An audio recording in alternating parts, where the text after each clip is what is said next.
대통령 마음이 이렇게 급한 것 같아요. 대한민국. 아니 급한 게 아니라 대통령의 마음이 진지한 거죠. 뭐냐면 더 가고 싶은 데가 있는 거예요. 그리고 보니까 또 가능성도 있어요.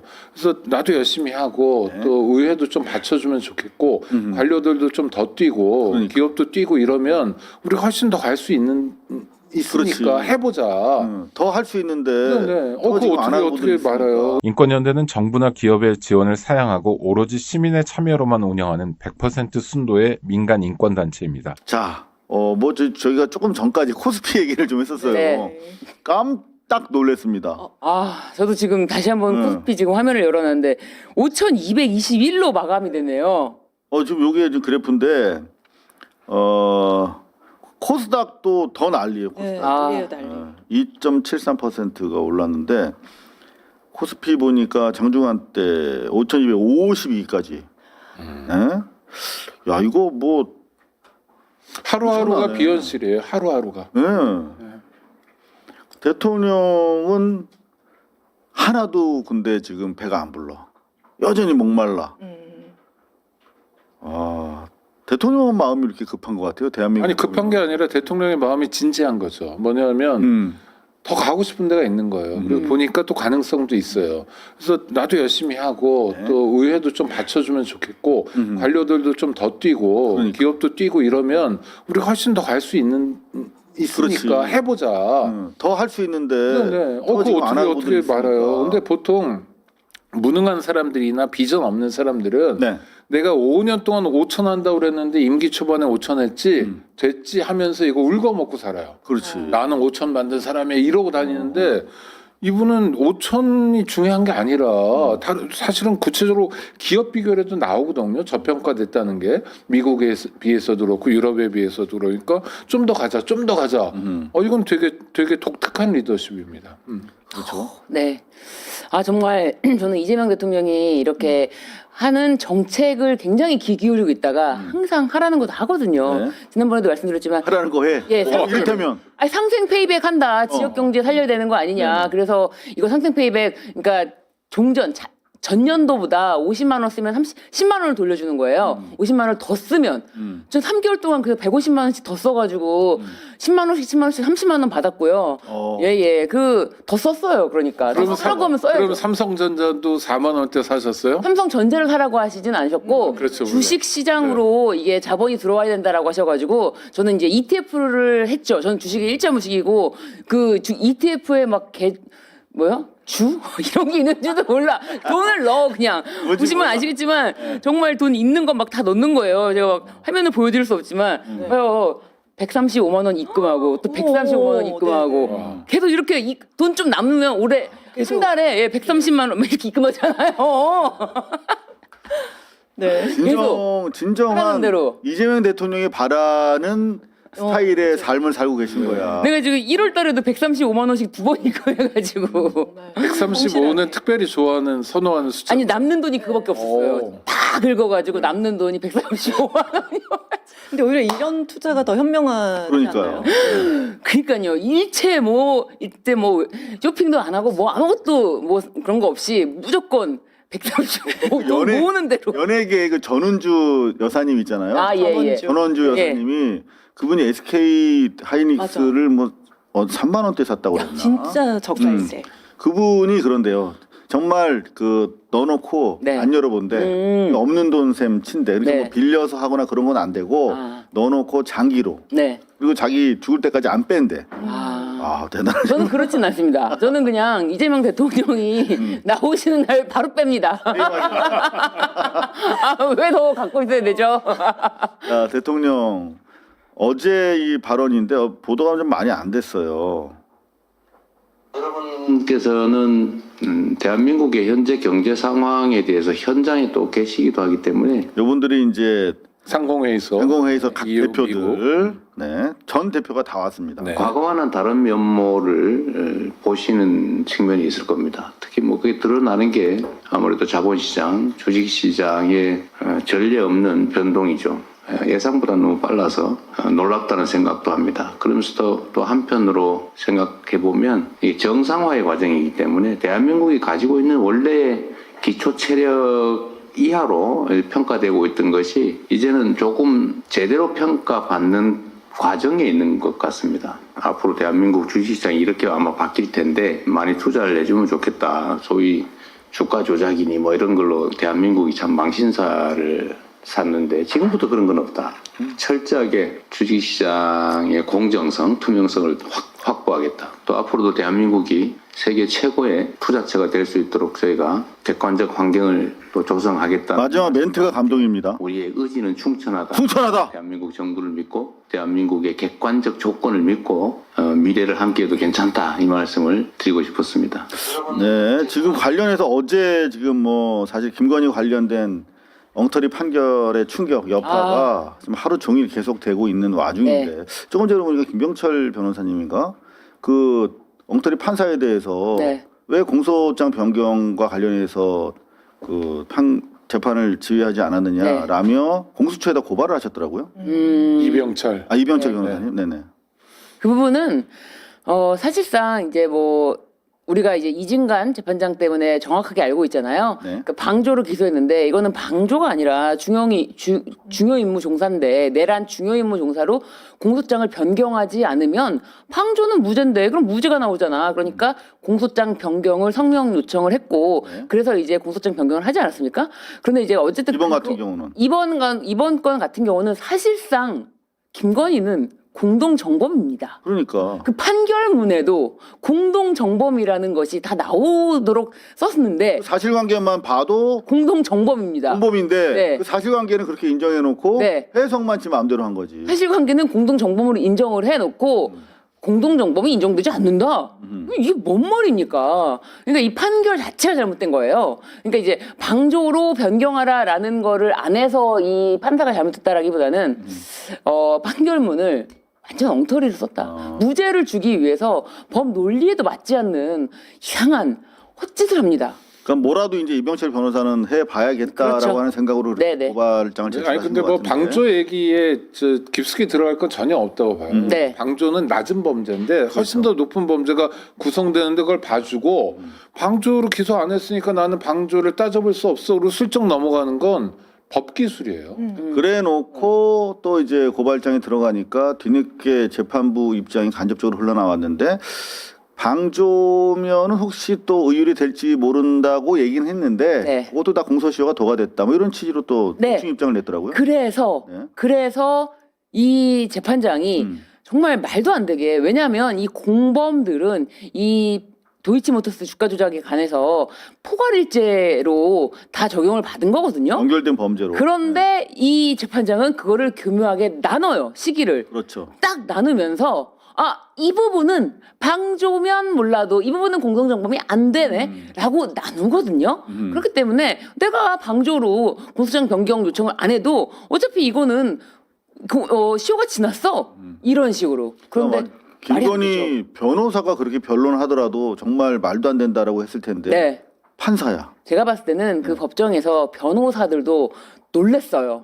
그 고개를 끄덕끄덕거리는데 고개를 못 들더라고 나중에 판결할 때는. 근데 저렇게까지 한다고? 저렇게까지 한다고? 막 정말 끄덕끄덕거리면서 정말 놀라움의 연속이었다. 무죄라고 써놨기 때문에 이거는 더 이상 뭐 쉬운 말로도 해설이 가능하고 법률적으로도 해설이 가능한데 뭐 오늘 어제 하루 종일 해설을 들으셨겠지만 또 필요하다면은 정말 그 부분 왜 잘못됐는지 정확하게 말씀드리겠습니다. 잘못됐는지 이제는 다 알아요 국민들. 그러니까요. 어떻게 할 것이냐만 남은 거야. 근데 실제로 대통령 말고는 아주 절박하게 이 문제에 대해서 적어도 우리 선출된 공직자들 중에서는 책임감을 무겁게 느끼는 분들이 많지 않은 것 같아요. 대통령이 이 주한 그 상의 각 대표들 앞에서 이제 주가 장난 절대 없다라고 천명하는 바로 그 뒤통수에다 대고 법원이 지금 총질한 거 아니겠습니까? 한마디로 능욕을 한 건데 대통령을.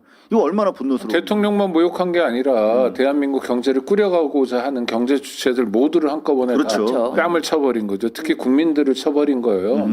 근데 뭐 김건희 같은 작자를 얼마나 봐주냐 이게 그렇게 대단하진 않아요. 왜냐하면 김건희에게는 줄줄이 사건은 남아 있잖아요. 다른 재판도 있는 거고 또 종합특검도 있기 때문에 김건희가 앞으로 최종적으로 어떤 판결을 받을 건지는 뭐 기대할 만합니다. 지은죄가 많기 때문에. 근데 지금 문제는 뭐냐면 주가 조작도 그렇고 그다음에 여론조사 같은 경우도 그렇고 대놓고 불법을 저지르고 또 공범들이 다 처벌받는 상황에서도 굳이 하여튼 어떤 이유인지 모르겠어요. 뭐 유너 어게인인지 뭔지 모르겠는데 김건희를 이렇게 대놓고 봐주자면 앞으로 우리는 질서를 어떻게 잡아나가냐는 거죠. 저 오세훈은 뭐 만세 부르고 김건희도 괜찮으면 나도 괜찮은 거 아니야? 나도 서울시장 출마할 수 있지 않아? 뭐 이렇게 될 텐데 난 모르겠어요. 뭐 어떤 책임을 지겠다고 이러는지. 정말 놀라운 거는 이 우인성 판사가 2020년에 우수 법관으로 선정이 됐습니다. 그래서 언제요? 예? 20년. 2020년에. 서울지방변호사회. 예, 근데 이게 네, 서울 변호사한테 책임을 물어야 됩니다. 변호사들이 네. 변호사들이 이제 이 법관을 평가하는 거거든요.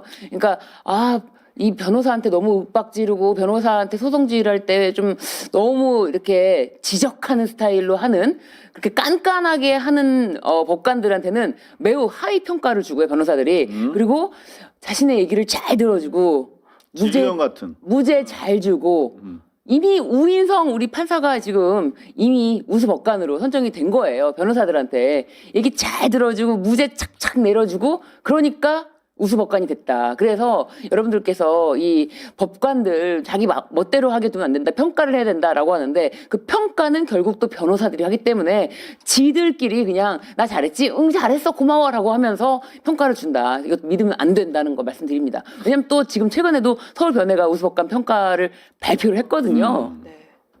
네, 그 부분은 이어서 말씀드린 겁니다. 지금 말씀하신 게 우인성 네. 관련해서 옛날 판결에 옛날 가세연의 이재명 대통령 소년원 강용석이 네네. 발언 같은 경우도 무죄를 줬었던 게 맞습니다. 증명이 되고 있어요. 이 발언을 다 딱딱 떼어가지고 요 발언은 무죄, 요거는 의혹 제기네, 요거는 어떤 새로운 사실이 들어간 게 없어, 의혹 제기네, 요 발언은 무죄로 준 겁니다. 새로운 사실로 명예훼손을 해야 유죄인가요?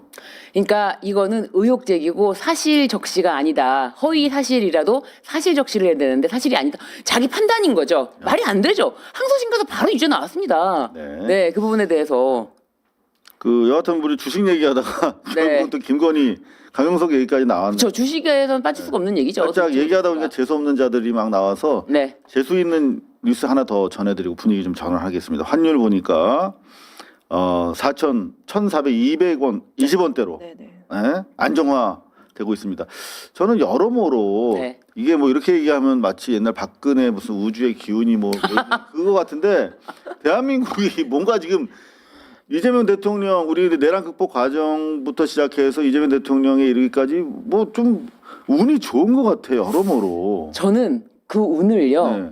만들어내는 거라고 생각합니다. 네. 운명은 주어지는 것이 아니라 만들어내는 거다. 것이다. 네, 그렇죠. 네. 왜냐하면 이 트럼프를 상대할 때 저 자세로 이러면서 상대했다면 이런 거를 우리가 이룰 수 있었을까요?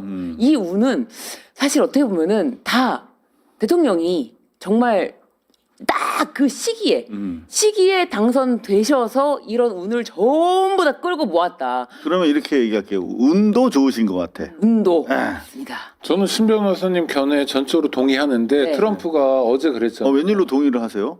늘 동의. 오늘 분위기 좋네요. 네, 말씀하세요. 네. 이게 좋은 건가요?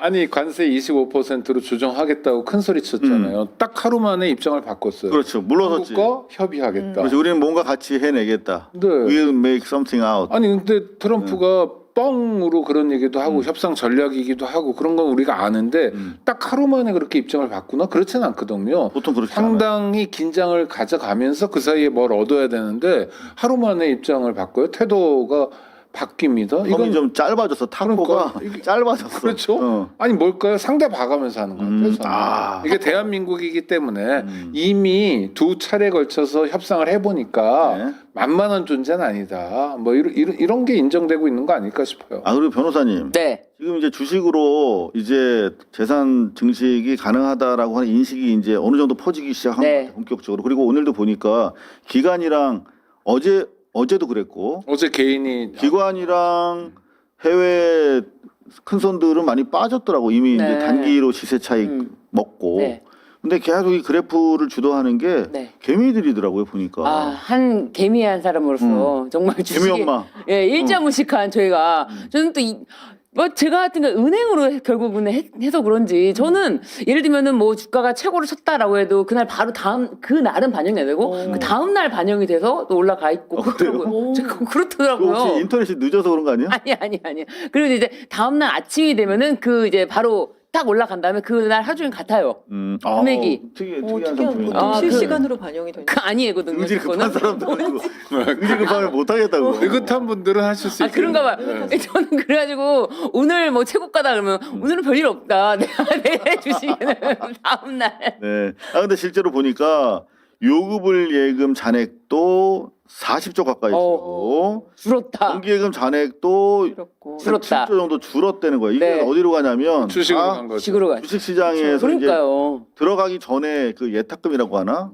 그게 한 뭐 엄청 뭐 100조 뭐 이렇게 기다리고 있더라고 보니까. 그러니까 저도 원래는 이렇게 줄여가지고 부동산들을 막. 그렇지 보통. 네. 근데 거기에 브레이크는 확실히 잡힌 것 같고 음. 앞으로도 이재명 정부는 정확하게 가겠다는 거기 때문에 네. 전 주식시장 더 커질 것 같은데요. 네, 지금보다. 그러니까 저도 이제 입출금 계좌에서는 또 나왔어. 입출금은 96,000원밖에 없어.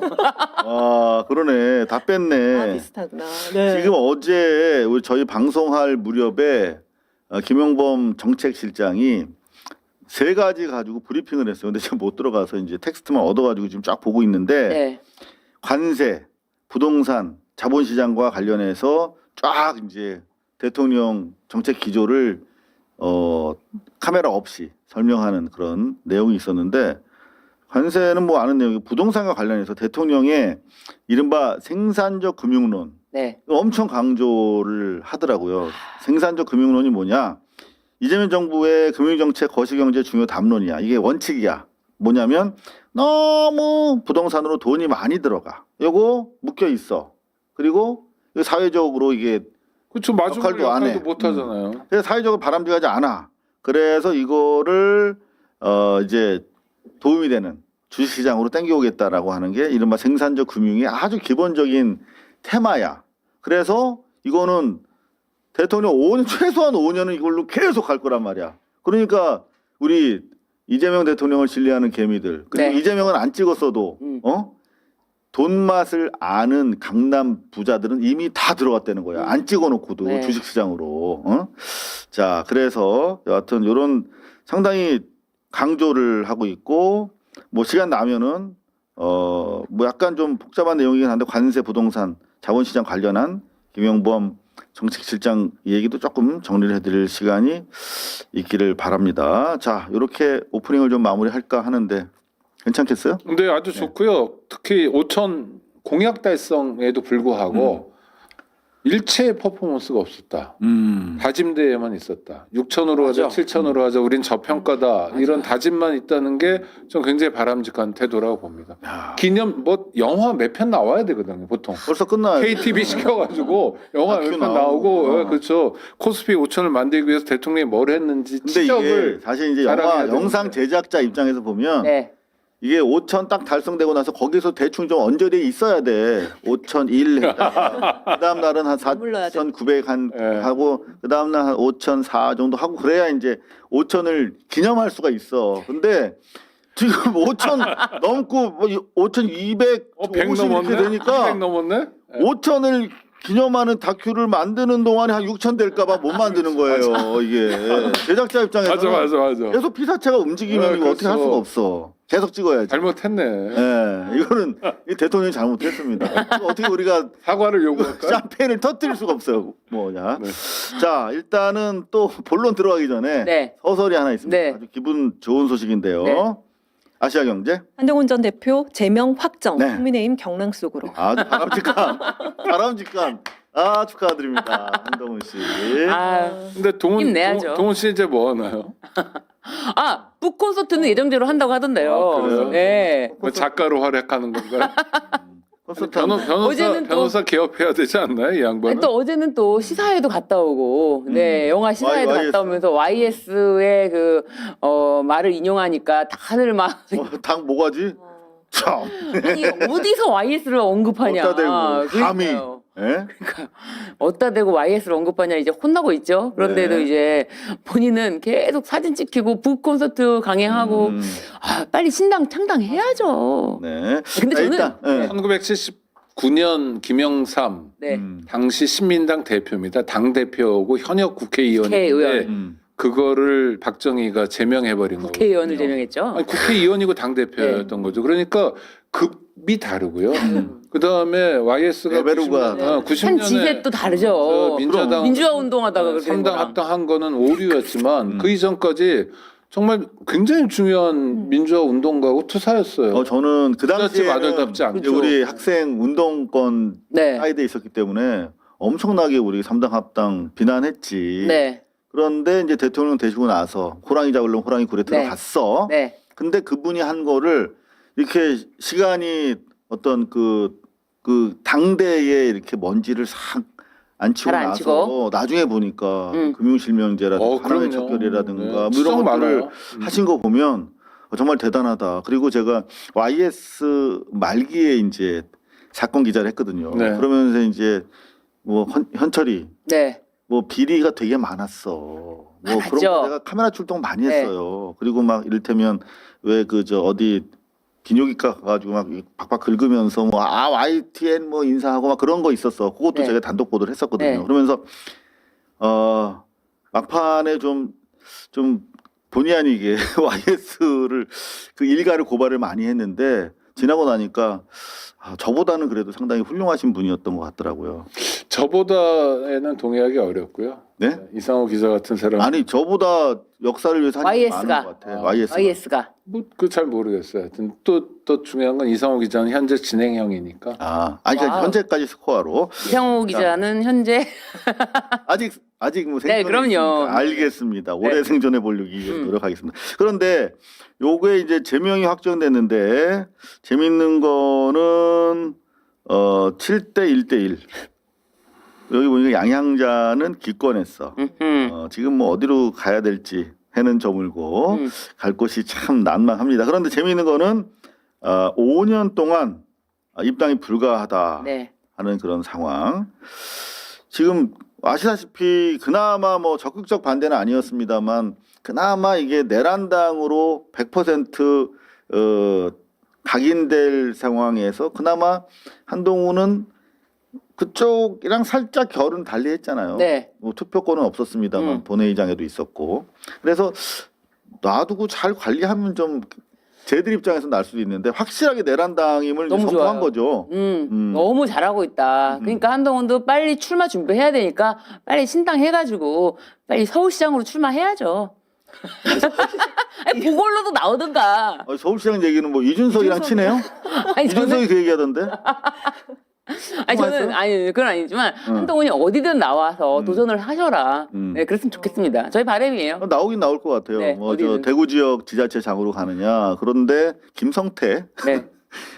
내란당 전 의원 김성태는 개항을로 가야 된다. 아니, 지금 뭐 제명당한 상태에서 무서워서 그래요. 네. 그래서 그렇죠. 아니면 신당하든가 무소속하든가. 네. 어디로 가는지 상관없는데 네. 어디든 안 갈 것 같아요. 제가 봤을 때는 돈 들어서? 안 갑니다. 아 그러니까 우리 등 떠 밀어줘야죠 또.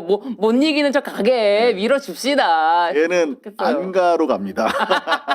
자, 한국일보. 국민의힘 새 강령 음. 건국 반공산주의 산업화 들어간다. 기본소득은 삭제. 야, 깔끔합니다. 그냥 딱 70년대로 바로. 다시 어? 보기. 네. 야, 여기서 반공 뭐 반북한 반중국 이런 건 그렇죠, 그렇죠. 러시아 한옥화. 공산당이라고 해가지고 반공. 반러 뭐 다 좋습니다. 아이고 잘 논다. 좋네요. 네. 너무 다행입니다. 멋지네. 네. 국힘 잘 가고 있네. 이름만 빨리 바꿨으면 좋겠어요. 네. 깔끔하게. 그렇지. 네. 깔끔하게 정리가 되고 있는. 국민의힘 이름을 바꾸면은 이제 딱 이제 거의 이 정도면은 거의 1900 지금 60년대도 지금 50년대쯤 그러니까요. 가는 것 같아. 이승만 때로. 60년대도 너무 빠른 그 느낌이 들 정도예요. 그러니까. 건국 반공상주의 산업화. 지금 50년대. 그리고 대한민국 아직 지금 농업 사회야 여기는. 그러니까 농업 사회니까 산업화가 필요한 그러니까요. 거지. 지금 대한민국 2026년에 메인 슬로건이 산업화라는 거. 아, 지금 지금 산업화가 너무 많이 돼가지고 걱정인데 이 사람 얼마나 이게 야, 반 정말. 시대 역행하는 것이냐. 놀고 기본소득을 있네요. 삭제해서 그나마 그나마 이게 지금 괜찮은 것 중에 하나였거든 내란당에 있었거든요. 예. 그러니까 이게 터무니없게 거기에 있어가지고 너네 당원 당규를 봐라. 그랬는데 아마 이제 지네 있는지도 몰랐을 거야. 모르고 근데 무조건 비판. 뒤늦게 이거 있네 하고 쳐냈어. 삭제했는데 오늘 대통령이 2시에 대통령 수석 비서관 회의를 했어요. 네. 그 내용을 잠깐 좀 우리가 봐야 될 것 같아. 한 30분 가량 가깝게 네. 국민이 체감할 수 있는 행정에 대해서 진짜 국민한테 사랑하는 마음으로 토로하는 그런 절절한 내용입니다. 한번 보여주세요. 이게 A4 용지 이게 포인트가 9포인트였는데 제가 여기서 눈이 나빠져서 10포인트로 올렸습니다. 양해 부탁드립니다. 근데 한 페이지, 2페이지, 3페이지, 4페이지, 5페이지 반이에요. 그런데 정말 다 방송 한번 봐주셨으면 좋겠어요. 너무나 이 진정성이 네. 힘을 쫙 빼고 이렇게 호소하듯이 말씀하시는데 그 영상이 유튜브에 있잖아요. 네. 고발 뉴스에도 올라옵니까? 있습니까? 저는 네. 구독자로서 그 좀 희망사항 좀 올려주세요. 고발. 이매진 저 아니 KTV에 다 그것도 있는데 보는데 고발 네. 뉴스에도 좀 고발 뉴스 온 김에 한 번에 쫙 그렇게? 이렇게 보게. KTV에 있는 거 다 여기다 갖다 아니 놓을게요. 다는 말고 네. 요런 그러니까 거, 이렇게 요런 거. 보라고 하시는 네, 정도. 네, 이 요렇게. 정도의 예, 무게감 그래서 있는 거. 네, 이재명 TV에서 KTV에서 중요한 거는 여기에서 딱 한 번에 보고 나가게. 알겠습니다. 가능한가요? 그 아유, 저작권 그거- 문제가 있나요? 저작권 없어요. 아, 좋네요. 근데 저는 또 PD들만 KTV 거를 우리가 숏폼이라든가 이렇게 해서 이제 활용하는 건 그런데 그래도 그분들 건데 우리가 딱 가져다 놓으면 그럼 KTV 거 말고 이재명 TV 거를 그냥 통째로. 그게 그거예요. 아니 하여튼간에. KTV에서 네. 같은 겁니다. 소스. 네. 죄송합니다. 하여튼. 여하튼 무슨 말씀인지 네. 알겠습니다. 자, 상당히 중요한 말씀들 하셨는데 기본 사회에 대해서 진지하게 좀 얘기 좀 하자라며 이게 한 페이지 반 정도를 기본 사회에 대해서 정말 국민들을 상대로 아주 요 앞부분도 사실은 기본 사회와 관련된 얘기 한 2페이지 정도 한 15분 가량 정도 연설을 하시는데 한마디로 얘기하면 지금 기본 사회에 관련해서는 본인이 언제부터 준비를 했다고 그랬어요? 여기 2페이지네. 이게 성남 시장 시절부터 그렇죠. 네. 네. 15년 이상 이거 준비했죠. 좀 정책적으로. 봅시다 우리가. 네. 미래에는 생산수단의 소유나 아니면 생산 능력이 양극화되면서 엄청난 사회적 문제가 될 거고 네. 그러려면 거기에 대응하는 사회 시스템을 언젠가는 반드시 준비해야 된다. 소위 기본 사회를 준비해야 된다. 네. 그 얘기를 했다가 사회주의자 빨갱이, 과격한 이런 얘기들을 많이 들었는데 선각자였잖아요. 선각자. 10수년 전에 이미 지금 이 사회가 올 줄 알고 빨갱이라는 돌멩이를 맞아가면서 이거를 계속 연구하고 주변의 학자들이랑 엄청나게 자료를 만들어서 책도 내고 그죠? 그랬죠. 정말 준비되어 있는 그런데 지금이 이제 기본 사회에 최소한 정책이 필요하다는 점에 대해서 어느 정도 이제 인식이 생긴 것 같아 다행스럽다.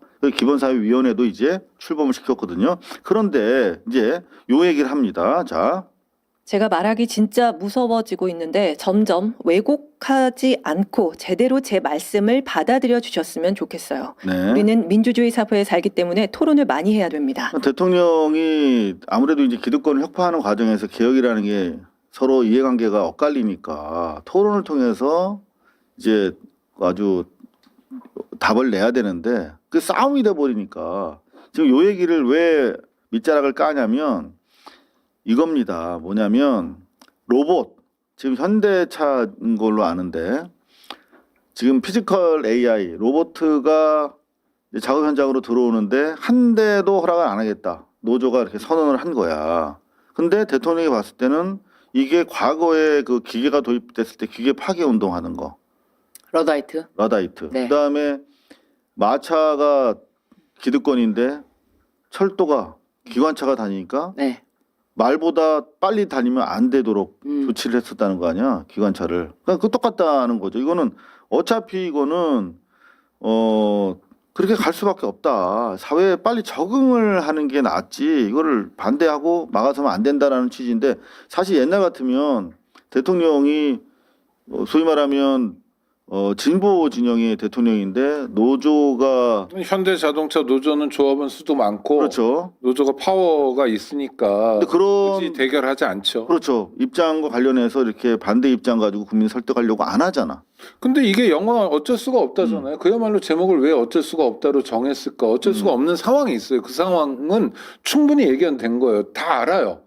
왜냐하면 사람이 하는 것보다 기계가 하는 게 더 오차도 적고 뭐 이렇게 되니까 비용도 그렇고 뭐 기업이라는 건 돈 벌기 위한 건데 어떻게 하면 비용을 줄일까만 고민하겠죠. 그러면 자 앞으로 어떻게 할 거냐? 그럼 단기적으로 5년, 10년 동안은 어떻게 할 거냐? 30년은 어떻게 할 거냐? 이걸 짜야 되거든요. 빨리 짜야지. 그 숙제를 풀어야죠. 그러니까 그게 정말 사회적 대타협이고 이런 거죠. 현대자동차 노동자 중에서 50살이 넘은 사람은 거기서 그냥 일하다가 정년하시고 이래야 돼요. 젊은이들은 어떻게 해야 되냐? 다른 방법들을 찾아야 되거든요. 그럼 이를테면 새로운 노동시장이 열려야 되잖아요. 돌봄 노동이라든지 이런 것들이. 그거 짜야 돼요. 그리고 노동을 많이 하지 않고도 먹고 살 수 있는 기본 사회로 가야죠. 이게 기본 소득인 그러니까요. 거고. 네. 근데 다행인 게 정말 이재명 같은 대통령이 있어서 다행인 게 이 기본소득, 기본사회에 대해서 너무나 튼실하게 준비를 해왔다는 거 아닙니까? 그러니까 감히 최대 노조에 대해서 자 받아들여라 말이야 변화를 이렇게 얘기할 수 있는 거야. 왜? 대안이 있으니까. 그죠? 자 그런 면에서 대통령은 진짜 해결해야 될 일이 너무 많은 거야. 근데 오늘 수석보좌관 회의의 오프닝은 이거였어요. 이거. 요즘은 하루하루가 새로울 만큼 여러 일들이 많이 벌어지는 것 같습니다. 저도 사실은 밤에 잠이 잘 안 오는 편인데 해야 될 일은 산더미처럼 많고 할 수 있는 역량은 제한적이어서 언제나 마음이 좀 조급하기도 합니다. 대통령만큼 이렇게 마음을 쓰면서 나라의 미래를 걱정하는 사람이 공직자 중에 얼마나 있을까? 난 그 생각을 해봅니다. 네, 아쉽고 답답해요. 너무나 답답하다는 거야 대통령은. 그러면서 사실은 여태까지는 이제 당 청 간에 불협화음이 드러날까봐 얘기 안 하다가 너무나 개혁 입법이 더뎌서 할 수 있는 일이 없다. 그러니까 우리가 시행령이든 뭐 행정 조치로 그냥 일단 하자 속도감 있게 필요하다. 근데 정말 화나는 대목은 트럼프가 쏘아 올렸어요. 그래서 청와대에서도 좀 해달라. 그러니까 여야 간에 쟁점이 없는 민생 법안이라도 오늘 갑자기 90개가 통과돼요. 오늘 통과는 안 되고 합의를 했죠. 합의했죠. 아니 그러면 그 합의를 왜 이제서야 트럼프한테 조인트 까인 다음에야 국회가 뭐 하는 데입니까? 그런 거 하는 데잖아요. 좀 대우각성해야 될 것 같아요. 그렇죠. 아니 국민의힘이 자신들이 제출한 법안도 필리버스터로 저는 이 법안에 반대하는 의견은 아닙니다. 이러면서 쭉 필리버스터로 발목을 잡는데 정도껏 해야죠. 양심이 없어요, 양심이. 근데 사실 저는 이제 정치권 보도가 문제가 있는 게 이게 출입처 제도 때문에 그런 거거든요. 그러니까 국회 출입처를 저는 통일해야 된다라고 봐요. 그러니까 여당 출입 기자, 야당 출입 기자 이렇게 되면 그러니까 내란당 출입 기자는 내란당 쪽 관점으로 기사를 써요. 그러면 안 되거든. 네. 이걸 종합적으로 해서 누가 잘못했는지 귀책 사유를 물어가지고 뭐 이번 관세 관련 법안 통과가 늦어지는 이유는 내란당 때문이다. 그렇죠. 라고 적시를 해주던가. 근데 맨날 보면 뭐 여야가 뭐 잘못했고 뭐 국회의 문제입니다. 맨날 이런 식으로. 그리고 멘트를 나눠서 하잖아요. 여당 출입 기자가 여당 쪽 얘기하고 그다음에 야당 출입 기자가 야당 쪽 얘기하고 그러니까. 그래서 일반인이 듣기에는 중립적으로 둘 다 엉망이다. 그러니까 너무나 이 분열적인 리포트가 일상화되어 있는데 마찬가지로 종편에서 하루 종일 물고 뜯고 하지 않습니까? 맞아요. 그런데 맨날 야당 대표, 여당 대표 이렇게 해. 근데 그렇지 않거든. 이게 대한민국이라고 하는 곳은 정치 여당 야당만 있는 게 아니에요. 그죠? 국민들이 주도한 주권 국가인데 국민 대표가 없어. 그러니까 정치권에 대해서 비판하는 사람이 없는 거야. 그냥 항상 민주당은 민주당 입장만, 내란당 입장만 얘기하니까 이게 뭐 진전이 없고 그냥 50대 50인 거야. 근데 실제로 어떤 의견을 가진 뭐 이렇게 신유진 변호사님 같은 분이 딱 그리고 오창익 국장님 이런 분들이 딱 나와서 제대로 이렇게 시시비비를 가려줘야 되는데 항상 기계적 균형 뭐 이런 것만 가지고 언론이 전혀 기여하는 게 없어요. 그러다 보니까. 아니 그 텔레비전만 하더라도 SBS 토론 프로그램 없어졌고 옛날에 네. KBS도 ETV 토론 프로그램 있었는데 없앴고 100분 토론 겨우 하나 있는데 기계적 중립만 있고 그렇지. 좀 아쉬워요. 토론이 사실 많아야 되잖아요. 토론하는 사회가 돼야 되잖아요. 그러니까 저는 원전 공론화 같은 경우도 전 제 친구들 저희 다 환경운동 가지만 전 공론화를 반대하면 안 된다고 그럼요. 얘기하고 말도 못하게 하면 안 되지. 아니 하자. 근데 공론화 한다고 그래서 밀어붙이는 거 말고 진짜 배기 공론화를 하자. 이재명 성남시장 때도 그런 거 많이 했고 경기도지사 때도 많이 했으니까 지금도 국정 운영을 그렇게 가죠. 객관적인 자료 뽑아놓고 그리고 국민들이 듣고 숙고하고 그리고 제대로 정말 토론해보고 1년이 걸리더라도 그리고 우리의 앞날을 설계해보자. 이렇게 가야죠. 그러기 위해서 언론의 역할이 중요하죠. 언론이 토론의 마당을 만들어야 되는데 맞습니다. 무슨 대선할 때 윤석열 봐요. 3번만 나오면 꽝이고 그렇잖아요. 그리고 안 하고 왜냐면 토론하면 뽀록 나니까 아리백이 뭔지 가르쳐 주세요 이런 얘기 나오고 아니면 그냥 대답만 하려고 그러고 그럼 언론이 후보에 대해서는 좀 주도권이 있잖아요 사실. 그렇죠? 그래서 윤석열 안 나온다면 다른 사람하고 둘이서라도 하거나 토론을 해가지고 국민들이 사안에 대해서 판단할 기회를 언론이 적극적으로 제공해야 되는데 이해 당사자 같이 구는 경우가 너무 많아요. 맞습니다. 자, 네. 사실 밤에 잠이 잘 안 온대. 일이 너무 많아서. 그러니까 이 마음이 그냥 자기 참모들 앞에서 그냥 메타포 운의적으로 한 얘기가 아니에요. 네. 실제로 여러분들 이 뭐 설탕도 그렇지만 디지털로 계속 SNS로 요새 소통하잖아요. 이제 도저히 이 정상적인 절차를 가지고 하는 게 너무 늦다는 판단을 하는 거야. 국회도 그렇지만 심지어 자기 참모들도. 그래서 자 진짜 이거 중앙일보에서 정리를 잘 했는데 이 지방자치단체 금고 이자율 공개됐다라고 하는 기사를 공유한 적이 있어요. 그러면서 1%면 1조로 따지면 100억 원인데 지자체마다 달라가지고 지금 보니까 인천은 그래프가 나왔던데 이자가 이거. 좋고 네, 경북이 나쁘고 대구가 나쁘고 네, 여기 전북, 경남, 서울에서 멀수록 이자율이 낮더라고.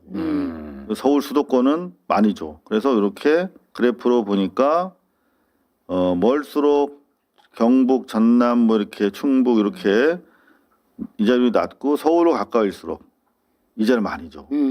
이 여러 가지 시스템의 문제긴 한데 뭐 잘잘못을 지자체장이 일단 책임을 져야겠습니다만 여러 경제의 논리도 있더라고요. 규모의 경제도. 어찌 됐든 간에 이거를 새벽 1시에 그 트위팅을 한 거예요. 대통령이. 응? 그러니까 새벽 1시에도 일과 시간이었던 거예요. 그때도 노동을 한 거예요. 잠을 못 잔다는 저는 말이 그러지 않았으면 진짜야, 좋겠는데. 네. 네. 제가 이렇게 진짜라고 얘기하면 뭐, 너 이상호 너 맨날 밤늦게 대통령이랑 뭐 텔토하니? 막 이럴까봐 제가 말씀을 못 드리겠는데 실제로 이렇게 잠을 늦게 주무셔요. 그래. 그리고 8시 23분에 또 이 관련된 또 추가적 기사. 그리고 보시면 지난번 전남 광주 행정 통합됐을 때 그때도 9시 15분에 원래 티타임이 열려요. 근데 1분 전에 그러니까 지금 참모들 들어오고 있는데 그 사이에 막 찾아가지고 또 올린 거야. 아니 그러니까 자동차에서 내릴 때도 늘 페이퍼를 들고 내리거나 폰을 보면서 하잖아요. 그 걷는 시간에도 그것도 아까운 거야. 넘어져 다쳐봐서 얼마나 다치 이런 마음인 것 같아요. 자기 한 그것도 시간은 아까운 거예요. 5,200 시간이 5,200만 아니, 그러니까 시간이니까 이재명 대통령만이 아니라 다른 사람들도 그래야 되잖아요. 좀 더 그래야지 대통령보다. 맞아요. 더 그래야지. 그죠. 씨. 대통령은 임명직인 덜 하시고. 그렇죠. 예. 근데 요게 이제 9시 15분 참모 회의 1분 전에 올린 거야. 어? 근데 여기 보면은 전남 광주 특별시 이게 협의가 돼서 약칭으로 광주 특별시 이제 국회가 열린 2월이면 이제 통과가 될 텐데 이거를 딱 올렸어. 그랬더니 어떤 일이 생겼냐? 난리가 났습니다. 바로 뭐 순차적으로 네. 경북도의회 TK 통합 동의안 가결. 통합 급물살 속 북부권 반발 여전. 여하튼 반발이 일부 있습니다만 경북도의회에서 TK 통합 동의안 가결해가지고 이제 2월 중이면 처리될 것 같고 그 와중에 또 오늘 낮에 통합 명칭 충남 대전 통합특별시로 약칭 대전특별시. 큰일 났습니다. 이거 아니 근데 20조씩 줘야 되는데. 이 와중에 부산 경남은 딴 데 간다는데요?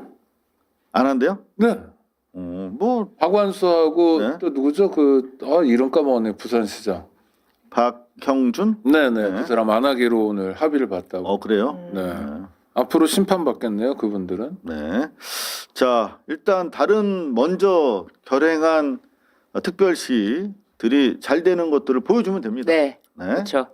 자, 대통령이 이렇게 밤잠을 설쳐가면서 이렇게 국민들을 상대로 직접 소통을 하고 있는 것은 그만큼 이게 지금 상황이 여의치 않다. 나는 배고프다 여전히 목마르다라고 하는 것들을 보여주는 것인 것 같습니다. 자, 그러면서 계속 얘기합니다. 인생이라는 것도 짧고 제한돼 있지만 우리가 일할 수 있는 시간도 매우 제한적이어서 있는 시간이나마 정말 최선을 다해야 될 것 같습니다. 하루를 이틀처럼 쓰면 더 많은 것을 할 수가 있겠죠. 계속 속도에 대해서 계속 얘기합니다. 속도. 벌써 7개월 지났는데 나름 한 것 같지만 제 기준으로는 정말 지금 성과가 부족합니다. 속도가 너무 늦어요. 답답하기 이를 데 없어요. 너무나 옆에서 지켜보기 애처롭습니다. 국회 협력 요청이든 집행 지휘든 철저히 신속하게 해주세요.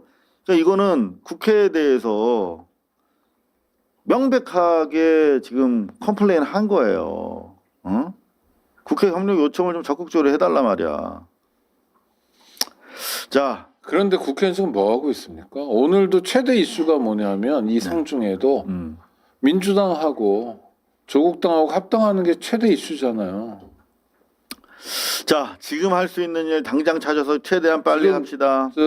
빈소 가서 정청래 대표 만날까봐 말을 끊으시는 것 같은 느낌 아닌가요? 뭐 만나면 제가 네. 한 말 다 그냥 해야죠. 저의 추정이었어요. 작고 쉬운 일부터 국민들 체감할 수 있도록 빨리 해라. 맞아요. 계속 지금 국민 체감할 수 있도록 해라. 소확행 강조하시면서 계속 진짜 계속 반복적으로 심화시킵니다. 일상 속에서 작은 부분이라도 개선할 수 있는 성과들 꾸준히 속도감 있게 해라. 부지런해야 된다. 성실해야 된다. 충직해야 된다. 계속 수요자 국민의 시선으로 봐야 된다. 계속 신속하게 찾아내서 신속하게 최대한 집행하자. 저는 그러니까 너무나 이 대통령의 마음이 느껴져서 계속 한 60%는 신속하게 빨리빨리 하라라는 얘기고 나머지 부분은 이제 기본 사회에 대한 네. 얘기였습니다. 자, 그리고 이제 마지막 오늘 제일 유명했던 게 관세와 관련해서 내란당을 향해서 우리끼리 싸우더라도 외계인이 쳐들어오면은 같이 싸워야 되는데 야, 외교 안보 문제에 대해서는 좀 힘 좀 모아도 달라라고 하는 메시지로 마무리를 했습니다. 자, 이제는 대통령실 청와대 스트레이트 몇 개 좀 전해드리고 다음 이슈로 넘어갈게요. 재헌절 올해부터 다시 빨간 날 18년 만에 공휴일로 부활. 네, 이런 건 언제든지 정말 환영합니다. 네. 헌법의 부활, 헌법 정신의 부활입니다. 이것은 YTN. 경축 중에서 빨간 날이 아닌 게 유일하게 재헌절이었어요. 그러니까요. 국방부. 계엄 때 국회에 침투한 김현태 전 707 단장 등 파면. 네. 너무 늦었어요. 요 선수들 관련됐던 대령들 싹 네. 파면을 네. 했습니다. 그냥 공휴일로 부활하는데 그치는 것이 아니라 헌법 정신을 침해했던 자들에 대한 정리도 계속되고 있습니다. 요거 전 되게 신기하더라고. 중앙일보. 2026 군사력 랭킹 발표 상위 5개국 중 핵무기 없는 건 한국이 유일. 와. 진짜 이게 보니까 이 0에 가까우면 군사력이 센 거래요. 네. 근데 인디아랑 거의 비슷하고 차이나랑도 큰 차이 없어. 차이 안 나. 차이나랑. 차이나랑 차이 안 나. 여기다가 그러면 우리가 이제 핵잠수함만 딱 들어오면은 네. 제가 봤을 때는 이제 올라갑니다. 세계 5위라니 정말 놀랍네요. 네. 자, 이런 가운데 이제 이번에 미국이 그 방위 전략을 통해서 한국이 자체적으로 이제 북한 방어할 수 있다라고 하는 취지의 입장을 냈기 때문에 결국은 그게 전제가 돼야만 전자권이 돌아올 수 있는 거였거든요. 네. 명시적으로 밝혔기 때문에 이제 전자권 회수와 네. 관련돼서 장애물이 없어진 거예요. 그죠? 그렇죠. 그러면은 실효적으로 우리가 이제 작전권을 행사하게 되면 더 이거 올라갈 것으로 저는 기대가 됩니다. 근데 뭐 미국은 워낙 입장이 왔다 갔다 요리조리 뭐 일관성이 없어서 한국 정부가 꾸준히 노력해야 되겠고요. 어제 뉴스 중에서도 그런 게 있었잖아요. DMZ 활용에 대해서 둘레길이라도 좀 하자. 그러니까 유엔사 사실 미군인데 정색하고 나왔잖아요. 내가 맡아라. 웬 법이냐 이랬는데 그러니까 정말 꾸준하게 노력하는 게 되게 중요한 것 같습니다. 그리고 대통령이 오늘 수석보좌관 회의에서 했던 마지막 이야기 다른 건 몰라도 평화 문제, 안보 문제, 외교 문제, 국방 문제 뭐 이런 것들은 정말 좀 혼연일체로 갔으면 좋겠어요. 국익이 걸린 문제인데. 유엔사 제가 카투사잖아요. 용산 카투사거든요. 네. 네. 용투사. 용산에 네? 용투사. 그렇게 부릅니까? 그렇게 불러요? 몰라요. 그냥 지르셨구나. 불러본 거야? 네. 아, 좋습니다. 그 태도. 먼저 봤어. 진짜 네. 정말 뼛속까지 방송인이시네. 거기에 유엔사가 있어요, 용산에. 네. 근데 가면 이제 얘들은 그 외국 장교들로 구성된 그런 부대야. 그 조그만 사무실에 있어 지들끼리. 근데 가면은 제일 고압적이고 권위적인 애들이야, 얘네가. 옛날부터 그랬어. 근데 실제로 우리가 그 안에서 뭐 출입도 얘들이 통제를 하는 거야. 네. 그러니까 실제로 이제 전작권이 회수가 된다라고 하면 이제는 유엔사와의 관계 설정도 이제 다시 이루어질 수 있고 그거를 제가 봤을 때는 통일부 정동영 장관이 먼저 지금 치고 나가는 것 같아요. 그러면서 상당히 입법을 통해서 이제 유엔사와의 본격적인 권능 이제 경쟁이 시작될 것 같은데 아주 뭐 속도감이 느껴집니다. 네. 문재인 정부 때 타미플루 하나를 전달을 못했잖아요. 못했죠. 네, 근데 이재명 정부는 저는 해결할 것 같아요. 네. 정동영 장관도 방향을 정확히 잡고 있고 무엇보다 집행력. 우리가 못 가면 트럭이 안 되면 손수레라도 끌고 가겠다 이런 자세. 정동영 장관이 사실 스스로 쇄빙선의 역할을 하고 있어요. 네. 얼음을 깨는 그리고 자기가 과거에 통일부 장관 한 번 했잖아. 네. 그러니까요. 외교부 장관 하려고 그랬거든. 그래서 미국이랑 해가지고 이거 어차피 그 북미 남북 대화는 미국이랑 이제 거쳐야 되니까. 근데 이제 그게 안 돼서 사실은 통일부 장관 제소하는 경우는 없잖아요. 그렇잖아요. 그리고 이 양반이 실제로 제가 이제 개성공단 오픈했을 때 갔었는데 네. 정말 어마어마한 의미가 있잖아. 안보적으로도 경제적으로도. 그러니까 그 국경선을 넓힌 거예요. 그렇죠. 군사 분계선을 위로 올린 거잖아. 네. 그래서 그걸로 이제 대선 나오면 좀 먹힐 줄 알았는데 단 한마디도 못 꺼내봤지. 국민일보 기사 때문에 노인 평화 뭐 그래가지고 어찌 됐든 간에 그때 자신이 못 이룬 꿈이 있기 때문에 더 이렇게 열심히 지금 치고 네. 나가는 것 같습니다. 그거는 절대 정부 내 불협화음이 아니에요. 역할 분담으로. 그리고 2007년에 정동영 대선 후보와 네. 2026년에 정동영 통일부 장관은 다른 사람이에요. 아니 왜냐 침잠하는 시간도 많았고 맞습니다. 정책을 숙성하는 시간이 많았고 네. 특히 박근혜 탄핵과 내란 극복 과정에서도 역할을 많이 했고 그렇죠. 그때 봤던 정동영과 지금의 정동영은 다른 사람 같더라고요. 김민석 총리도 그렇잖아요. 아 맞습니다. 네. 이게 보면 훌륭한 사람들은 민세였는데 처음에 민석이 아니라 우리 진짜로요. 알고 철새 있는데요. 정치권의 철새라는 워딩을 가장 강하게 심어준 분이 바로 네. 그분이었는데 이제 훌륭한 분들은 보면 이렇게 성장을 꾸준히 나이 들어서도 계속 하시더라고. 그 노무현 대통령 부인 권영숙 여사가 네. 이재명 대통령에게 했던 덕담 중에 하나가 뭐예요? 나이테 아니 그러니까 그 나무가 상처를 입으면서도 거목이 되는 과정이 있다. 대통령이 그런 과정을 밟으신 분 같다. 너무 고맙고 버텨줘서 고맙다. 뭐 이런 거. 그런 의미에서 김민석 또 정동영 이런 정치인들도 지금 역할을 하는 건 버팀의 시간이 있었던 것 같아요. 맞아. 네. 저희 아들 이름이 민석인데 네. 그래서 제가 민석이라고 안 부르고 김민석 때문에 네. 민도라 이렇게 불렀는데 요새 민석이라고 부릅니다. 네. 아드님 이름이 훌륭하네요. 아들이 이름을 되찾았네요. 네. 그러니까요. 자, 지금 대통령이 이제 속도감을 주문하면서 네. 본격적으로 이제 언론 개혁과 관련된 이슈가 막 떠오르기 시작합니다. 저희 고발뉴스에서 이제 외롭게 언론 개혁과 관련해서 계속 문제 제기를 해왔는데 본격적으로 이제 청와대에서 움직임이 있어요. 그 만약에 청와대에서 움직임이 있으면 그거를 누가 제일 먼저 알겠어? 청와대 청와대- 출입 기자. 출입 기자며 동시에 언론 개혁에 관심이 제일 많은 사람인데 네. 계속 들어옵니다. 근데 다 소상히 밝혀드릴 수는 없지만 움직임이 본격화되고 있다. 청와대 출입 기자들의 거의 대부분 네. 제가 봤을 때 한 3-4명 빼고는 다 언론 개혁에 반대할 것 같은데요. 그렇죠. 큰 기존의 방식 돈 그러니까- 나눠주고 이런 데 익숙하고 이게 즐겁잖아요. 사실 이제 1기자실, 2기자실, 3기자실이 있어. 1기자실은 소위 말하는 중앙 기자들이고 어. 중앙지들, 2기자실은 이제 지방지들, 네. 3기자실은 뉴미디어랑 약간 좀 군소지들 이렇게 돼 있어요. 그럼 3기자실에 가 계세요? 저는 3기자실. 네.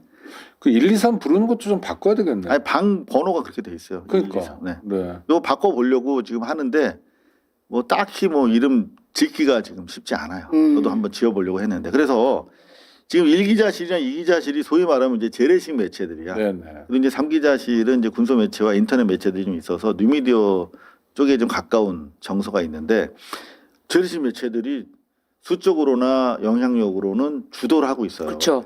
그러니까 사실은 언론 개혁이라는 말도 잘 안 써. 미디어 효율화 또는 언론 뭐 혁신 뭐 이렇게 일부러 하는데 어찌됐든 간에 자기들이 다 대상인 걸 알고 있어요. 그러니까 어떻게 하겠어? 발악을 하지 지금. 자, 관련해서 언론 기득권 재래식 매체들의 기관지입니다. 기관지 천식이 아니라 기관에서 나온 신문.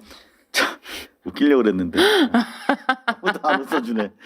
이게 이제 기자협회 보 네.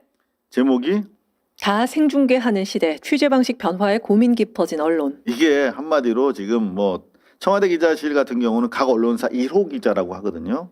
에이스들이 다 와 있어. 어떤 이유로든 에이스들. 뭐 사주의 이해관계 또는 뭐 일 잘하고 말 잘 듣는 놈부터 또는 시작해서 취재원하고 가깝든지 뭐 그렇죠. 이런 거요. 네. 그것도 이제 뭐 대통령이랑 뭐 연줄이 있다거나 그런 사람들을 다 보내서 기본적으로 취재도 시키지만 나름대로 청와대가 권부의 중심이기 때문에 일종의 과거에는 로비스트 형식으로 파견하는 것도 있었어. 어찌됐든 간에 1호 기자들이야. 그런데 야들이 지금 비상이 비상. 이게 이제 청와대 출입 기자들 취재했더라고. 언론 기자협회에서. 근데 기본적으로 이게 과거와 달리 대통령이 다 생중계를 해버리니까 나는 누구? 여기는 어디? 내가 뭐 하는 거지? 현타가 오는 거야 지금. 그런 와중에 정보화와 AI화는 계속되고 있고 그리고 미디어 혁신은 계속되고 있는 와중에 막 정신을 못 차리는 그런 상황이에요 한마디로. 네. 그래서 취재 방식 변화에 고민이 깊어졌다라고 스스로들 지금 토로하고 있잖아. 여기 내용 보면 가관입니다. 그러니까 이거 뭐 약간 비판적인 얘기도 있어. 이게 다 오픈되니까 자기들 일은 많은데 실제로 기자의 어떤 영향력과 전문성이 발휘될 여지가 없다는 식으로 얘기를 하는데 무슨 말이냐면 시청자들이 더 많이 알아. 이제는. 그죠? 기자라고 광을 팔 수가 없는 상황이 되거든요. 마사지도 안 되잖아요, 이러면. 마사지 하면 뭐라고 하냐면 여기 봐봐. 마사지 하면 이렇게 댓글이 달린대요. 나도 그 생중계 봤는데 니네 해석 맞지 않아 라며 불신한다.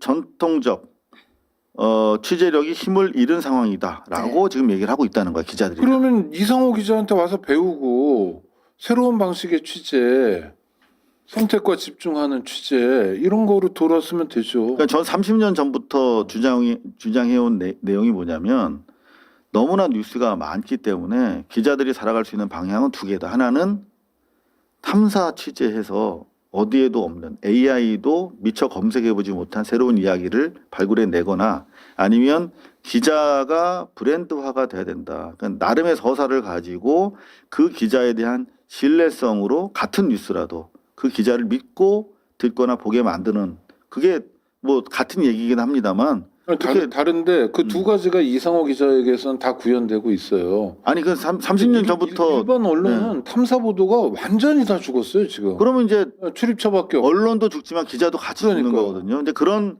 상황인데 여기 보면 취재 방식 변화에 고민이 깊어졌다고 하면서 그 고민의 결과는 전혀 없어.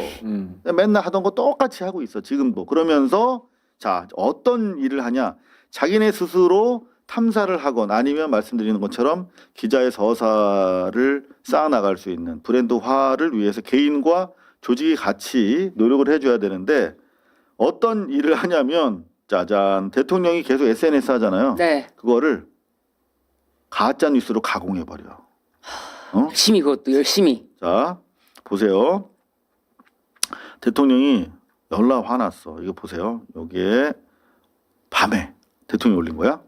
담배처럼 설탕 부담금으로 설탕 사용 억제, 그 부담금으로 지역 공공의료 강화에 재투자. 여러분 의견은 어떠신가요? 자 여기에서 설탕세라는 말이 나왔어요? 안 나왔어요? 안 나왔죠. 안 나왔잖아. 네. 그리고 그 하자라고 했어요? 안 하자라고 했어요? 없어요. 하자고 하는 것도 없습니다. 그렇죠. 네. 설탕세도 그리고 추진 의사도 밝힌 바가 없어요. 그냥 의견들을 물어본 거야. 그죠? 그런데 어떻게 기사가 나오냐? 빠밤.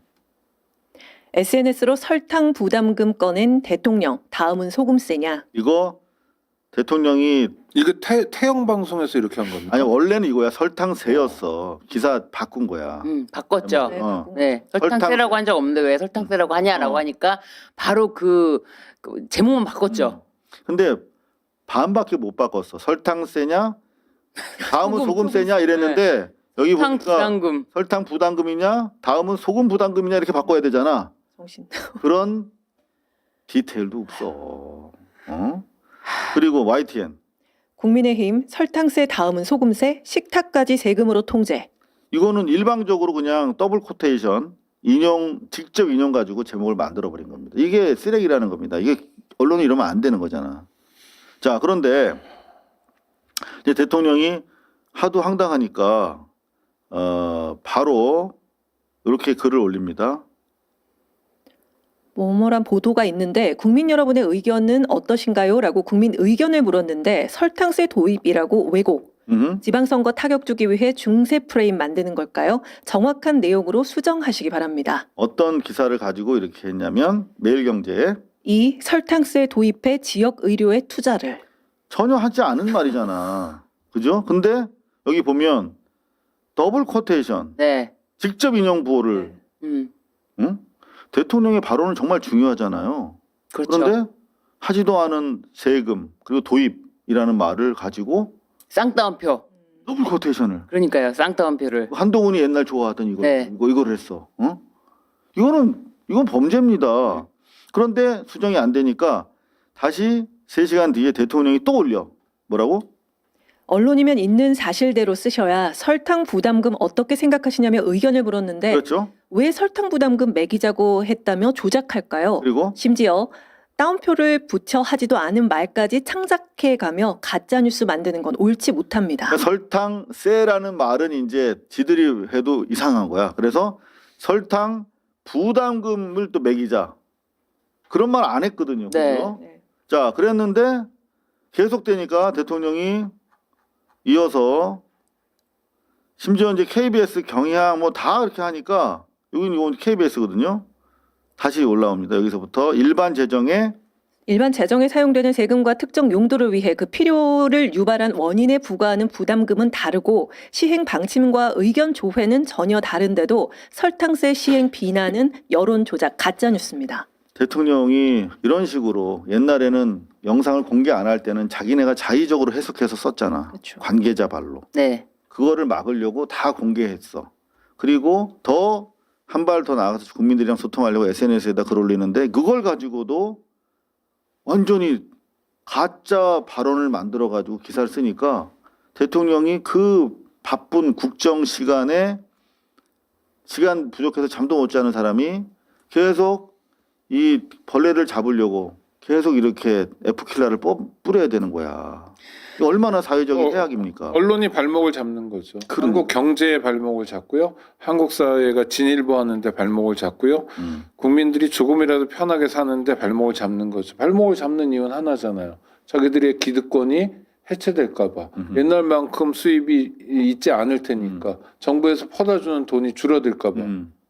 악랄하다고 보이는. 저도 오늘 라디오를 들으면서도 오늘 아침에 이제 라디오를 들으면서도 대통령은 정말 이 지방선거 관련 없이 뚝심 있게 일한다고 칭찬을 하면서도 설탕세 도입 이렇게 얘기를 하더라고요. 저는 그래서 이게 무슨 소리야? 패널이요. 아니요, 진행자가요. 저는 이게 무슨 소리야? 그래서 대통령은 할 일을 하는 사람, 대통령은 다른 거 안 보고 오직 국민만을 본다라고 하면서 그게 더 심한 가짜 뉴스라니까. 저 정말 너무 놀래가지고 텍스트를 얼핏 보면 그렇게 얘기할 수는 있어요. 얘기할 수는 있는데 근데 이게 악이냐 선이냐도 있고 텍스트를 정확히 안 보고 앞뒤가 맞지가 그럴 수 않잖아요. 있는데 문제는 설탕세. 다운표죠. 네. 다운표는 이거는 정말 이건 되게 나쁜 거죠. 아 저는 해보세요. 손가락이 설탕세라는 잘 안 말이 움직이세요? 왜요? 큰 따옴표. 네. 따옴표 되게 크다.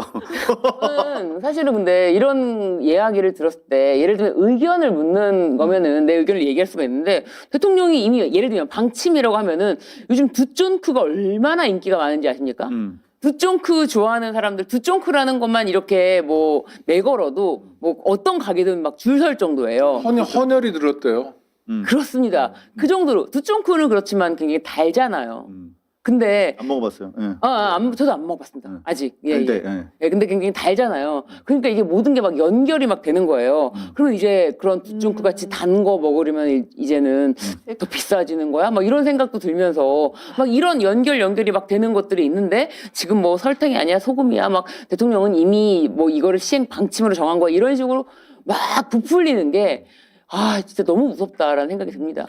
자, 그래서 정말 이제 국민들이 직접 더 대통령의 발언을 청취하시고 아니면 저희처럼 뉴스 있는 그대로 그냥 뇌피셜 가지고 이야기하는 것이 아니라 뉴스 팩트에 기반한 이런 프로그램 여러분들이 좀 더 많이 봐주셨으면 좋겠습니다. 자, 대통령이 그렇게 하니까 당연히 각 부처도 이제 다 생방송으로 주요 회의들 공개하거든요. 네. 그리고 김민석 총리 같은 경우에 3프로 TV를 출연했어. 미디어 오늘. 네, 김민석 총리 3프로TV 출연에 출입 기자들 부글부글. 부글부글. 자, 실제로 저는 이 미디어 오늘이 상당히 진보적 민주 진영의 하나의 뉴스 비평하는 언론 노조의 기관지죠. 기관지였었죠. 예. 지금은 아닌가요? 네. 죄송합니다. 그런데 그 출입 기자들 입장에서 계속 기사를 써요. 요새 보면. 그러니까 이게 출입 기자들의 절대 다수가 이제 재래식 매체 기자들이니까 그 관점을 자꾸 반영하는 것은 미디어 오늘도 결국은 재래식 매체의 본질을 그러니까 이제 그 잘못 못한가? 내용도 출입 기자들 입장에서 이거는 좀 문제가 아니냐라고 이제 어떻게 보면은 뭐 1대1로 그런 것도 아니고 그 기자들을 대변하는 매체로 변하는 게 아닌가라는 생각이 드는데 그러니까. 이거를 또 미디어 오늘에서 보고 있다가 이걸 또 우리 미디어 오늘을 비판했다라고 또 쓴다? 또 쓸 수 있다. 여기 보면은 3프로 같은 경우에 구독자가 285만이고 아시다시피 경제 매체로 정평이 나 있지 않습니까? 거기 출연해서 관세 등에 대해서 이야기한 게 만약 그렇게 배가 아프면 아까 지금 이 전환기에 그 매체들이 자기 역할을 두고 고민하고 있다며 고민을 하고 행동을 해야지 자꾸 저런 식으로 남들을 깎아내리면 안 되는 거예요. 자기들이 총리가 나가고 싶은 매체가 돼야죠. 그러니까 응? 총리 입장에서 거기 안 나가면 손해볼 것 같은 매체가 돼야죠. 그러니까 좋은 의미의 영향력이죠. 그렇게 고민을 하고 연대를 하고 행동을 해야 되는데 계속 이런 식으로 미디어 오늘 같은 데서도 방향을 좀 잘 잡아줘야 될 것 같은데 실제로 보면은 자 저희 고발 뉴스를 많이 조집니다. 미디어 오늘이 옛날엔 친했던 것 같은데 이게 1월 12일 기사인데 질문하는 청와대 기자 좌표 찍기 다시 시작되나? 그러니까 저희가 지난 중국의 대통령 방중 중에 우리 패널 중에 한 분이 이슬기 기자라고 그 기자의 질문과 관련해서 비판적인 논평을 했어요. 이 섬중과 관련돼서 쿠팡 그거는 좀 국익에 반하는 질문 아니냐는 취지였고 그 과정에서 약간 뭐 다소 심할 수 있습니다만 국익에 반하니까 그건 간첩 같은 행위 아니냐라는 취지로까지 논평을 했어. 저는 뭐 다소 과격하다라고 비판하더라도 그 정도 얘기는 할 수 있다고 생각하는데 이거를 대통령실 기자님들이 똘똘 뭉쳐가지고 저희 고발뉴스에 대해서 강력한 입장을 요구를 했습니다. 그리고 그래요? 네 그리고 네, 이 기사를 네. 보면은 심지어 청와대 홍보소통수석 같은 경우는 출입 기자를 우리가 비난했다는 이유로 경고 조치를 지시했다 하는 저는 뒤늦게 이 기사를 읽었는데 경고 받으셨어요? 그거는 뭐 노코멘트? 노코멘트 하겠습니다.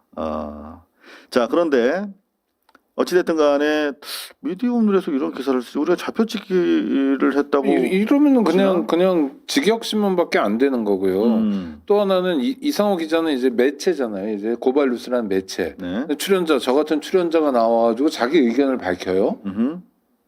그게 매체하고 무슨 상관이죠? 특히 생방송 중에? 그러니까 제가 한 발언이 아니잖아요. 네. 그러니까. 근데 이상우 기자가 운영하는 채널에서 이렇게 저는 그때 중국에서 열심히 취재하고 있었는데 그러니까. 여하튼 그래서 뭐 제가 이 사안을 가지고 더 문제 삼지 않으려고 사실 했는데 이번에 김민석 총리에 대해서 기자단의 대응을 바라보는 그 언론계의 시각이 좀 문제가 있는 것 같다는 취지를 이슬기 말씀드립니다. 기자라는 사람은 소속 매체가 어딘가요? 아까 얼핏 보니까 조선비즈? 조선비즈. 네네, 조선비즈 좋습니다. 근데 미디어오늘 기자 이름은 장슬기네요. 네, 이름이 같네요. 자, 그리고 또 매일신문 보시겠습니다. 박민영, 고 이해찬, 외 사회장, 전교조 키우고 교육 하향 평준화 만든 정파적 인물. 네, 바로 이 매일신문이 이 친구는 매일신문. 김혜지 의원에 대해서도 막 막말하고 네. 그럼에도 여전히 건재하네요. 이게 이제 사실은 지역신문의 현실인데 지난 내란 과정에 가장 스카이 데일리와 경합을 벌이던 내란 선동지죠. 그리고 대구 실속은 많이 챙긴. 그렇죠. 엄청 조중동에 이어서 4위. 그러니까 정부 광고 형식의 지원금을 60억 이상 계속 받아왔던 그런 매체인데 여전히 여기서 유튜브를 하는데 유튜브 이름이 일베뉴스는 아니고 일타뉴스군요. 네, 여전히 이해찬 사회장 검토 집권 세력 위에 과시용인가 이렇게 정말 인간으로서 담을 수 없는 수준의 욕설 같은 보도를 지금 하고 있는데 여전히 지금 우리가 정부 지원금이 엄청나게 들어가고 있다는. 저질들이네요.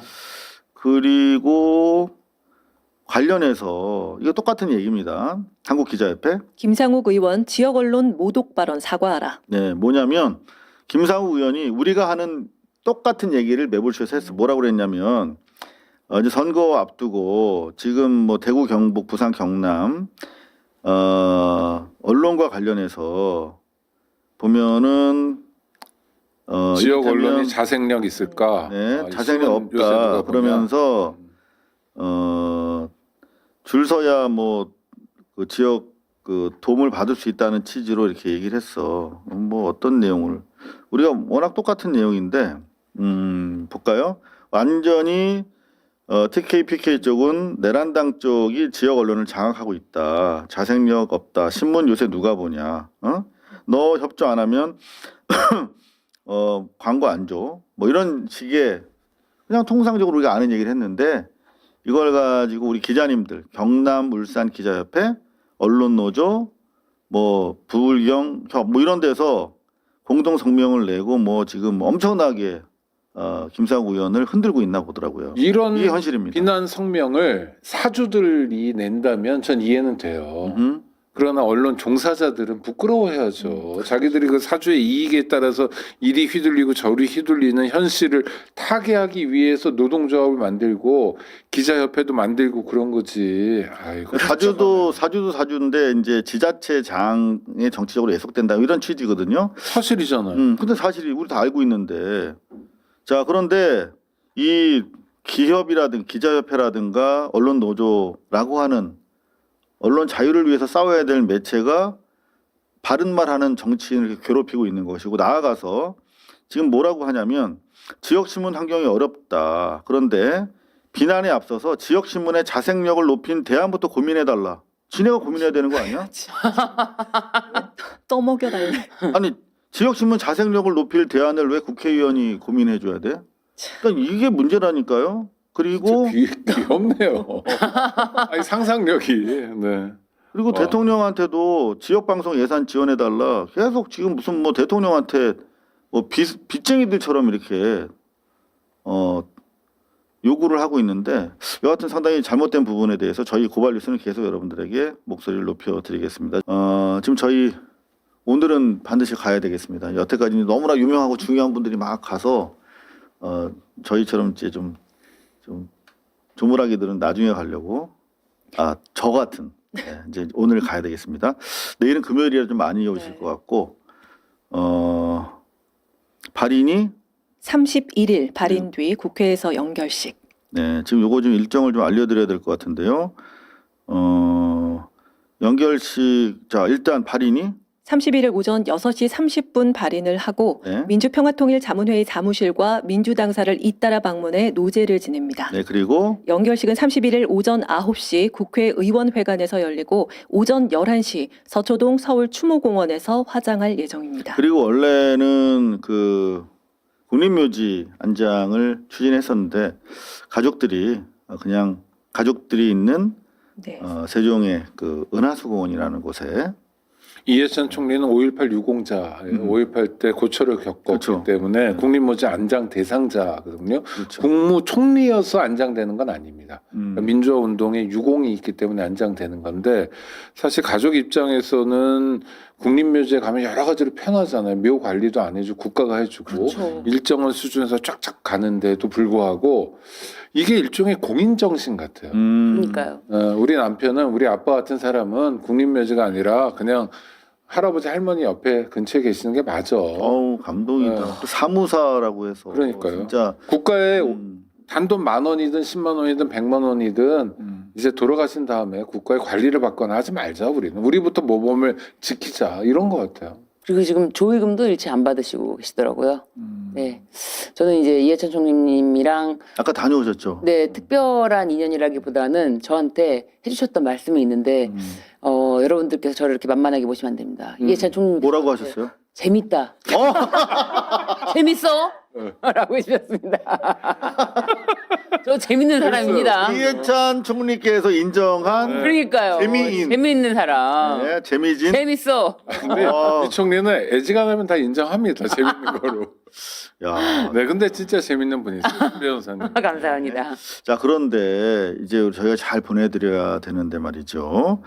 지금 유튜브와 커뮤니티 기반으로 이해찬 총리님에 대한 각종 음모론이 엄청나게 지금 돌고 있습니다. 그러니까 지금 뭐 상당히 많은 사람들이 보는 매체죠.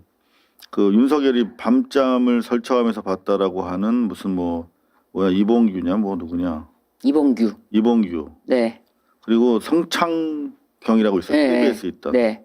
뭐 그런 등등 상당히 대형 유튜버들이 뭐 계속 음모론을 그런데 뭐 중국의 네. 장례문화.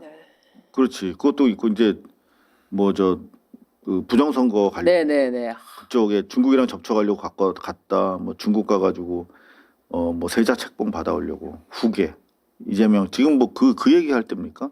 그런 얘기를 계속 하고 있어요. 근데 그 와중에 이제 터져 나온 게 이건데 뭐냐면 이해찬 추모식에 갑자기 나온 분홍 리본의 정체. 이게 뭐냐면 저들의 주장대로라면 중국 문화에서 핑크색 리본을 다는 가장 큰 이유는 희상 전통 때문입니다. 이게 호상이기 때문에 네. 중국식으로 이렇게 했다는 거야. 친중 정부 사람이기 그렇지. 때문에. 성중으로 이렇게 묶어버리려고. 네. 그래서 이게 그냥 커뮤니티 유튜버들만 이런 게 아니라 실제 MBC에서도 YTN에서도 분홍. 정청래 등이 분홍색 추모 리본 달고 있다. 이거 아니거든요. 그죠? 여기 보시면 운구하기 위한 비표. 특별 지역 출입 비표였는데 이렇게들 하고 있습니다. 이거 여하튼 참 음모론, 가짜 뉴스 정말 행해하고 있다라는 말씀 드리면서 고인을 온전히 좀 잘 보내드리기가 이렇게 어렵나 하는 생각을 해봅니다. 가족들은 경황이 없으실 테니까 장례 주체가 된 민주당에서 법률적 대응해야 된다고 보고요. 함부로 떠들지 못하도록 교훈을 남겨야 됩니다. MBC에서도 YTN에서도 분홍색 추모 리본이라고 이거 완전 가짜 뉴스를 거의 그냥 뭐 답습하는 거잖아요. 뭘 보고 분홍색 추모 리본이라고 최초에 기사가 나오게 된 건지 이거 밝혀야 되는 거 아닌가요? 맞습니다. 아 진짜 이거 그런 너무 커뮤니티에서 그걸 보고했는지 네. 그 좀 사실관계를 밝혀야 되는데 좀 더 세게 대응해줬으면 좋은데 민주당이 출입 비표를 추모 리본으로 썼다면 MBC든 YTN이든 이건 밝혀야 된다고 봅니다. 그거 저는. 물어보면 되는 거잖아요. 그러니까요. 자 민주당 가짜뉴스로 고 이해찬 전 총리 명예훼손한 유튜버 법적 책임 물어야. 그냥 민주당에서 자기들이 물었으면 물어야 된다는 물어주면 되잖아. 네. 엄중히 경고하지 말고. 경고 말고. 네. 행동하면 되죠. 이게 뭐가 어렵지 그냥? 응? 저 입장 내고 뭐 저 하나도 안 무서워합니다 유튜버들은 오히려. 아니 그러니까 금전적 손해를 줘야 되고요. 벌금 많이 매겨서 징벌적으로 진짜 징벌다운 징벌을 주고 네. 선배도 하고 이래서 함부로 떠든 값이 얼마나 엄중한지를 알려줘야죠. 네, 저희는 그러면 오늘 여기서 마무리할까요? 자, 혹시 뭐 마무리 멘트 하시고 싶은 분 없죠? 네. 자, 우리 이해찬 총리 만나러 가겠습니다. 시청해 주셔서 감사합니다. 감사합니다. 아.